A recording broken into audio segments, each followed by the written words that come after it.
ভাইয়া তোমার বাইক করে আমায় কলেজে দিয়ে আসো না। ঠিক আছে বোন, চল। ভাইয়া একটা ল্যাপটপ কিনে দিবা, তাইলে পড়ালেখা করতে অনেক সুবিধা হইতো। ঠিক আছে বোন। এই প্রথম আমার ছোট বোন আমার কাছে কিছু চাইছে, তারে যেমনে হোক দিতে হবে। 5000 টাকা নেন আর আমাকে একটা ল্যাপটপ দেন। 5000 টাকায় ল্যাপটপের চার্জারও পাবি না। ফকিনীর পোলা, বের হয়ে যা। একদিন এই শোরুমের মালিক হব, মনে রাখিস।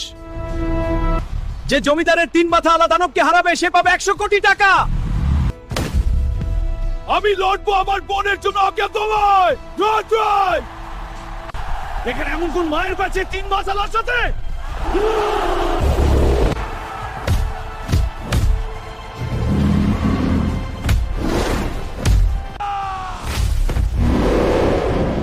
বন্ধুরা তোমরা সবাই বাইক টানতে পারবে।